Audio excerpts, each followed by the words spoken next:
Okay, magandang hapon po.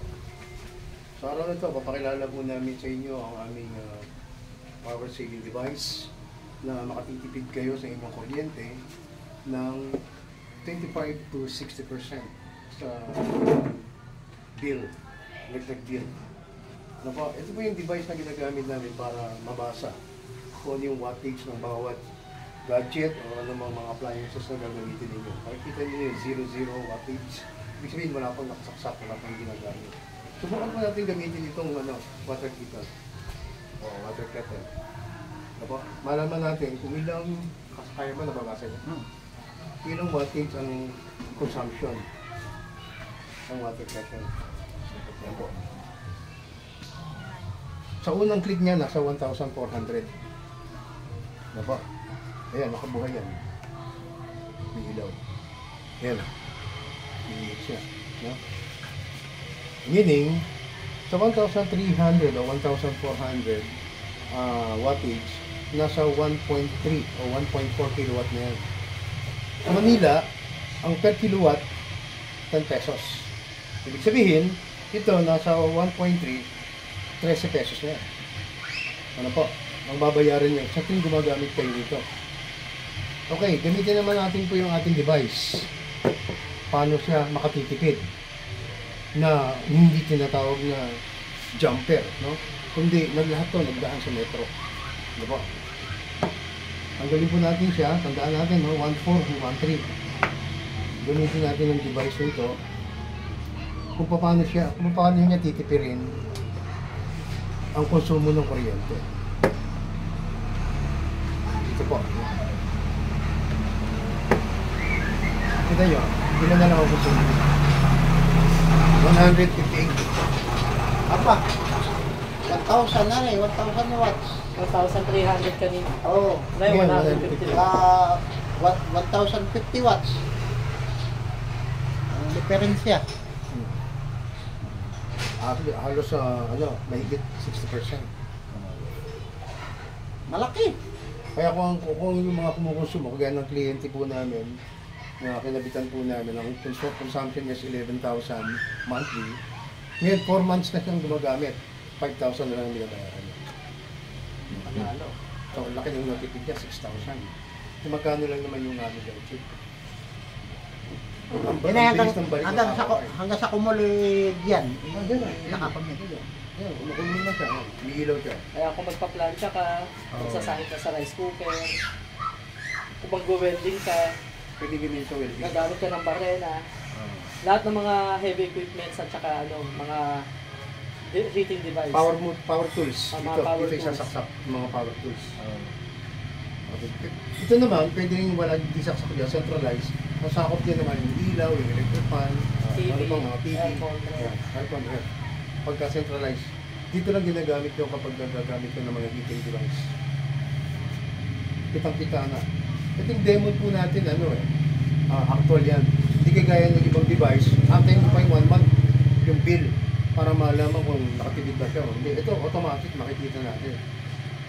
During the time na ginagamit natin yung gadget o yung appliances, yung wattage na kailangan lang niya para magpainit nito o yung wattage na kailangan lang ng gadget na to, yun lang ang kailangan yung gamitin. Hindi na kagaya yung wala nito, ang laki na yung hinihingi niyang para bayaran sa kuryente. Engineer, subukan ulit natin tanggalin, Okay.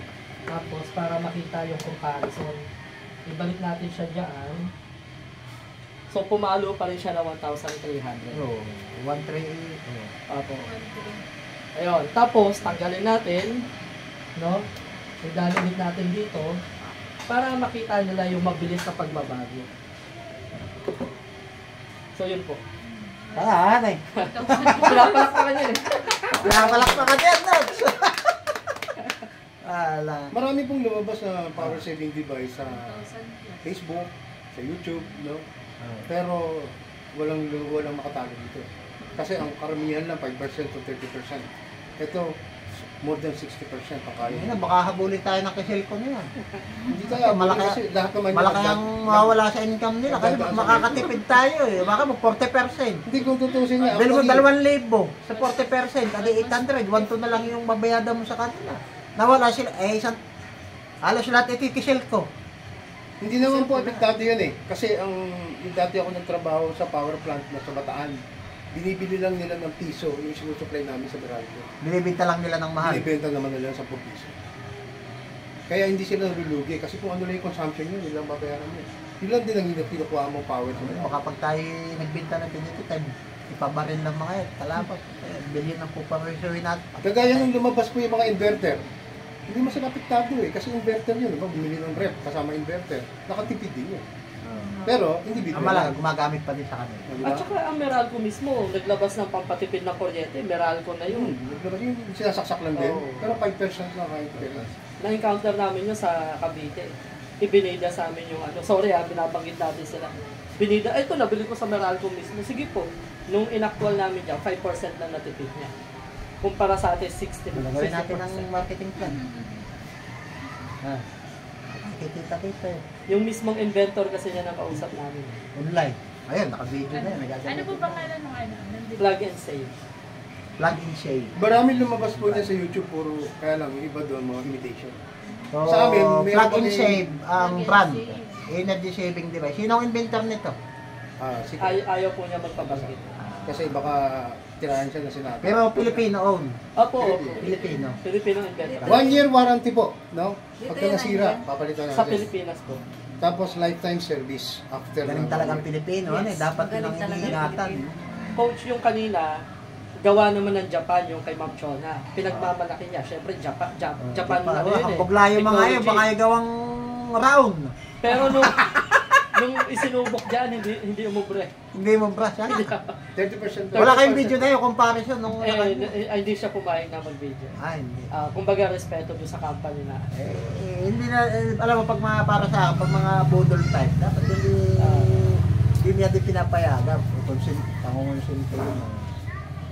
Siyempre, ang sa atin, consumer, ano pa Sige rin na, eh. take natin yung hapon. No? Daig ng Pilipino talagang hapon. Ang buong mundo. Magaling talagang Pinoy.